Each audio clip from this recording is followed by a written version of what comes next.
तक लाडली बहन योजना का सवाल है, कोई पैसे कम नहीं किए, सबको पैसे मिलेंगे, पूरे पैसे मिलेंगे। बात तो सही है।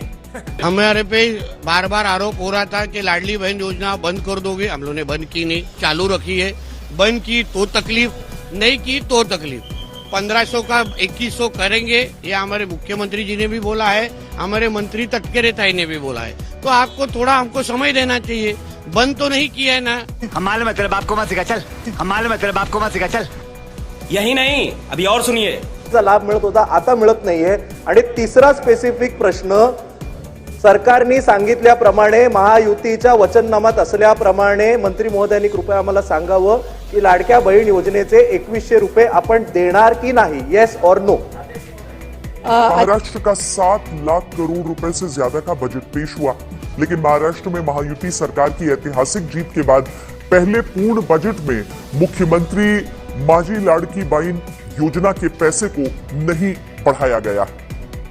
पिछले साल विधानसभा चुनाव के दौरान महायुति ने इस योजना के तहत महिलाओं को 1500 रुपए के बजाय 2100 रुपए महीना देने का वादा किया था, लेकिन जीत के बाद बजट में कोई नया ऐलान नहीं आया। यानी फिलहाल महिलाओं को 1500 रुपए प्रति महीना ही मिलते रहेंगे। अभी इस योजना से राज्य पर सालाना 46,000 करोड़ रुपए का वित्तीय बोझ पड़ता है। अगर सरकार बजट में अपने घोषणा पत्र के वादे को पूरा करती है तो यह खर्च बढ़कर 64,000 करोड़ रुपए प्रति साल होने का अनुमान है। तो दस्तक देता सवाल है कि क्या वादा करने और वादे को पूरा करने में सरकारें इसीलिए विफल हो जाती हैं क्योंकि राज्य की आर्थिक क्षमता से ज्यादा का वादा करके सत्ता हासिल करती हैं।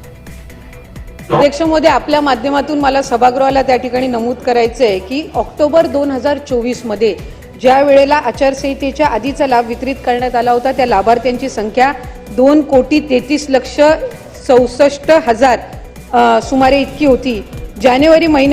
फेब्रुवारी महिन्यामध्ये जो आता आपण लाभ वितरित केला त्याची संख्या ही साधारणपणे 2,47,00,000 पेक्षा आहे। याचा अर्थ असा की आचारसंहितेच्या आधी 2,33,00,000 होती आणि आता 2,47,00,000 आपण महिलांना लाभ हा त्यांच्या खात्यामध्ये जमा केलेला आहे। आणि 2100च्या संदर्भातला जो निर्णय आहे, महायुतीच्या सरकारने ही महत्त्वाकांक्षी योजना आणलेली आहे आणि महिलांना 1500चा लाभ वितरित करणारी महायुतीचं सरकार हे एकमेव सरकार आहे।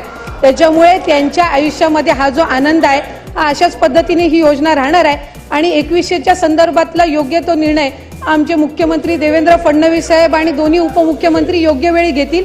लाडक्या बहिणींची फसवणूक होणार नाही ही दक्षता निश्चितपणाने महायुतीचं सरकार घेईल। पुढे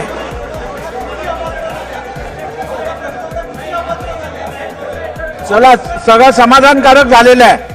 प्रश्न क्रमांक 6